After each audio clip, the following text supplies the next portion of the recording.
ನೋಡಿರ್ಬೋದು ಅವ್ರ performance. But release ಆದಮೇಲೆ ಶಿ ಆಲ್ಸೋ ಅಂದರೆ ಕಂಟಿನ್ಯೂಸ್ ಆಗಿ ಸೋಷಿಯಲ್ ಮೀಡಿಯಾನಲ್ಲಿ ಮೂವಿ ಎಂಗೇಜ್ಮೆಂಟ್ ಕ್ರಿಯೇಟ್ ಆಗೋ ಥರ what ever Har fans posted ಅವರು ಮಾಡಿದ್ರು.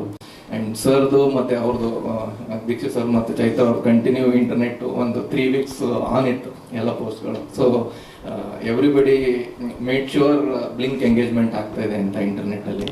ಆ್ಯಂಡ್ ಅದರ ಜೊತೆ ನಮ್ಮ ಡೈರೆಕ್ಟರ್ ಬಗ್ಗೆ ಮಾತಾಡೋಕ್ಕೆ ಬಯಸ್ತೀನಿ. ಶ್ರೀನಿಧಿ ಅವರು ಆಲ್ರೆಡಿ ನಮ್ಮದು ಬ್ಯಾಕ್ ಎಪಿಸೋಡ್ಸ್ ಹೆಂಗೆ ಮಾಡಿದ್ದೀವಿ ಅಂತ ಹೇಳಿದ್ದೀನಿ. ವಿಷನರಿ ಡೈರೆಕ್ಟರು ನಮ್ಮ ಕನ್ನಡಕ್ಕೆ ಮುಂದಿನ ದಿನಗಳಲ್ಲಿ ಏನು ಹೆಂಗೆ ನಾವು ನೋಲನ್ ಏನಂತ ಹೇಳಲ್ಲ, ನಮ್ಮ ಕನ್ನಡದ ನೋಲನ್ನು ಶ್ರೀನಿಧಿ ಅವ್ರು ಆಗಬೇಕು.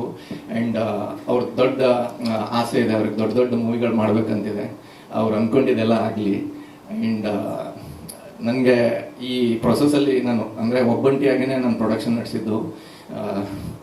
ಪ್ರೊಡಕ್ಷನ್ ಮ್ಯಾನೇಜರ್ ಯಾರು ಇರಲಿಲ್ಲ, ಮ್ಯಾನೇಜರ್ಗಳು ಯಾರು ಇರಲಿಲ್ಲ, ಆ್ಯಂಡ್ ದುಡ್ಡು ಹ್ಯಾಂಡಲ್ ಮಾಡೋರು ಯಾರು ಇರಲಿಲ್ಲ. ಆ್ಯಂಡ್ ಹೆಂಗೋ ಮಾಡಿ ಮೂವಿ ಮಾಡ್ಕೊಂಡು ಬಂದರು. ಬಟ್ ಮೂವಿ ರಿಲೀಸ್ ಟೈಮಲ್ಲಿ ಒಂದು ಬ್ಯಾಕ್ ಬೋನ್ ಥರ ನನಗೆ ಅಣ್ಣನ ರೀತಿಯಲ್ಲಿ ನಮ್ಮ ರಾಮನಹಳ್ಳಿ ಜಗನ್ನಾಥ್ ಸರ್ ನಿಂತರು. ಅವ್ರಿಗೆ ಥ್ಯಾಂಕ್ಸ್ ಹೇಳೋಕ್ಕೆ ಇಷ್ಟಪಡ್ತೀನಿ. ಆ್ಯಂಡ್ ವಾಟ್ ಎವರ್ ಬ್ಲಿಂಕ್ ಏನು ಥಿಯೇಟ್ರಲ್ಲಿ ನೀವು ನೋಡ್ತಾ ಇದ್ದೀರಾ ಅದಕ್ಕೆ ಕಾರಣ ಚಂದನ್ ಫಿಲ್ಮ್ಸು ಕುನಾಲ್ ಸರ್ ಅಂತ.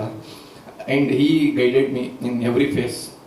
ಪ್ರತಿ ಹಂತದಲ್ಲಿ ಶೋಸ್ಗಳು ಯಾವ ಟೈಮಲ್ಲಿ ಇನ್ಕ್ರೀಸ್ ಮಾಡಬೇಕು, ಯಾವ ಥರ ಮಾಡಬೇಕು ಅಂದರೆ ಹೊಸಬ್ರಿಗೆ ಯಾರು ಡಿಸ್ಟ್ರಿಬ್ಯೂಷನ್ ಕಲಿಸೋದಿಲ್ಲ. He did it. ಆ್ಯಂಡ್ ಇದು ಹೆಂಗಾಗ್ಬೇಕಂದ್ರೆ ನಾವು ಮುಂದಿನ ದಿನಗಳಲ್ಲಿ ಹೊಸಬ್ರು ಯಾರು ಬರ್ತಾರೆ ಅವ್ರದವ್ರಿಗೆ ಡಿಸ್ಟ್ರಿಬ್ಯೂಷನ್ ಮಾಡ್ಕೊಳ್ಳೋ ಲೆವೆಲಿಗೆ ಕಲಿಬೇಕು ಅವರು. ಅದಕ್ಕೆ ಕುನಾಲ್ ಸರಿಗೆ ಥ್ಯಾಂಕ್ಸ್ ಹೇಳೋಕ್ಕೆ ಇಷ್ಟಪಡ್ತೀನಿ. ಅದಾದಮೇಲೆ ಇಮಿಡಿಯೇಟ್ಲಿ ಪ್ರೈಮಲ್ಲಿ ಸ್ಟ್ರೀಮ್ ಆಯ್ತು ಮೂವಿ. 3 days ಥರ್ಡ್ ಡೇಗೆ